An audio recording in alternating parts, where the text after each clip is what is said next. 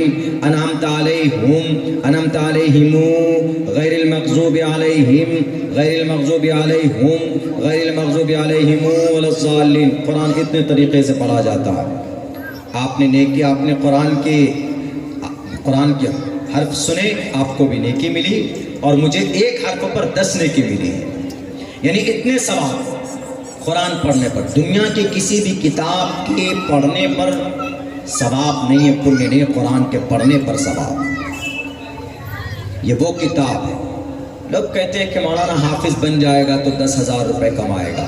ہم بچوں کو حافظ نہیں بنائیں گے، اسکول بھیجیں گے۔ ارے اسکول بھیجیں گے منع نہیں ہے، اسلام منع نہیں کرتا، آپ اسکول بھی بھیجیے۔ ہمیں ڈاکٹر بھی چاہیے، ہمیں وکیل بھی چاہیے، اور سچ پوچھے تو چاہیے۔ آج کے زمانے میں ضرورت ہے، ہمیں وکیل کی بھی ضرورت ہے، ہمیں ڈاکٹرز کی بھی ضرورت ہے۔ آج کوئی کیس اگر چلا جاتا ہے مدرسے کا کورٹ میں تو ہمارے وکیل نہیں کہ ہمارا مدرسے کا کیس لڑے۔ کل چل کر کے ہو سکتا ہے کہ کسی کی نیت پکڑے، مدرسہ دارالسلام کے اندر آ جائے، ارے یہاں تو آتنکواد پیدا ہے، یہاں تو آتنکواد کی تعلیم ہوتی ہے۔ جیسے ابھی ہوا 3 روز 4 روز پہلے صوبہ مہاراشٹر کا ایک بہت بڑا تعلیمی ادارہ جامعہ اشاعت العلوم اکل کنواں، وہاں باہر کے کوئی شیخ آ کر رہتے تھے، تو آپ شیخ پر کارروائی کرو، اگر مجرم ہیں ان کو پکڑیے، جو بھی قانونی پروسیس ہے ان کے اوپر لاگو کیجئے نا۔ مدرسے کی کیا غلطی ہے؟ پورے مدرسے کو بند کرنا چاہتے ہو، پورے مدرسے کو سیز کرنا چاہتے ہو۔ آج تک اس مدرسے سے ایک بھی دکھا دے ریکارڈ کے اندر، اگر آپ کا انٹیلیجنٹ اتنا مضبوط ہے، ایماندار ہے، دکھا دیجئے کہ بھارت کے ایک جامعہ اشاعت العلوم اکل کنواں نہیں، پورے بھارت، پورے صرف صوبہ اتر پردیش میں 23,500 مدرسے ہیں، صوبہ بنگال کے اندر بھی کئی ہزار مدرسے ہیں۔ آپ دکھا دیجئے کہ کسی بھی مدرسے میں، کسی بھی مدرسے سے پڑھ کر نکلنے والا حافظ قرآن عالم دین آتنکواد بنا ہو، کسی کا مرڈر کیا ہو، کسی کا قتل کیا ہو، آپ نہیں بتا سکتے، نہیں دکھا سکتے۔ تو لیکن یہ ہے کہ پاور آپ کے پاس ہے، طاقت آپ کے پاس ہے، پاور کا غلط استعمال کر کے آپ گدی پر زیادہ دن تک بیٹھے رہنا چاہتے ہو، ہم جانتے ہیں اس بات کو، لیکن میرے بھائیو جب معاملہ کورٹ تک پہنچتا ہے تو ہمارے پاس وکیل نہیں ہوتا، ہمیں وکیل کی بھی ضرورت ہے، ہمیں حافظ قرآن کی بھی ضرورت ہے، ہمیں عالم دین کی بھی ضرورت ہے، ہمیں جج کی بھی ضرورت ہے، ہمیں عالم دین، ہمیں ڈاکٹر کی بھی ضرورت ہے، اور ہمیں مفتی صاحب کی بھی ضرورت ہے۔ ہمیں اس دیش کے سموِدھان کو مضبوط کرنے کے لیے ہمارے سموِدھان کا جانکار بھی ہمارے بیچ میں ہو، ہمیں اس طرح کی تعلیم کی بھی ضرورت ہے، ورنہ اگر صرف ہم ان چیزوں پر اگر دھیان نہیں دیں گے تو آپ کو پتا نہیں، آپ کے کیس لڑنے والے کوئی نہیں ہوں گے۔ ایک جگہ کا معاملہ تھا،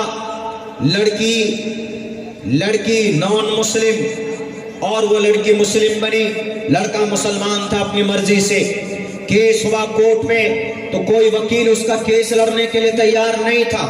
کیوں؟ ہم یہ کیس نہیں لڑیں گے، اوپر سے ہمارے خداؤں کی طرف سے پریشر ہے۔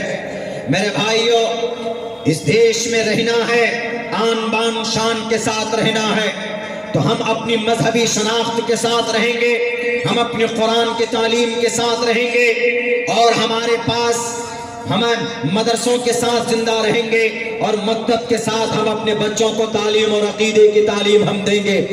اگر کوئی بولے گا کہ مدرسہ چلانا آتنوادی کا اڈا ہے، مدرسوں میں آتنواد پلتے برستے ہیں، ایک صوبے ایک آسام کا ایک بے وقوف وہ الٹریٹ وہاں کا سی ایم وہ کہتا ہے کہ ہم نے مسلمانوں کو جمع کیا، مسلمانوں سے پوچھا کہ بتاؤ کہ تم کو ملا چاہیے کہ تم کو ڈاکٹر چاہیے، تو مسلمانوں نے کہا کہ ہم کو ڈاکٹر چاہیے۔ ہم نے مسلمانوں کو بلایا اور ان سے پوچھا کہ بتاؤ تم کو مفتی چاہیے کہ تم کو انجینئر چاہیے۔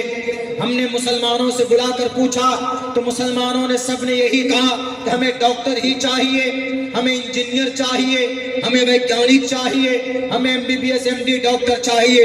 اس کمبخت کو نہیں معلوم ہے کہ دنیا کے اندر سب سے بڑا ڈاکٹر کا خطاب اگر کسی کے نام ہے تو ابو بکر محمد بن زکریا الرازی کے نام ہے، جو مدرسے کا پروڈکٹ تھا۔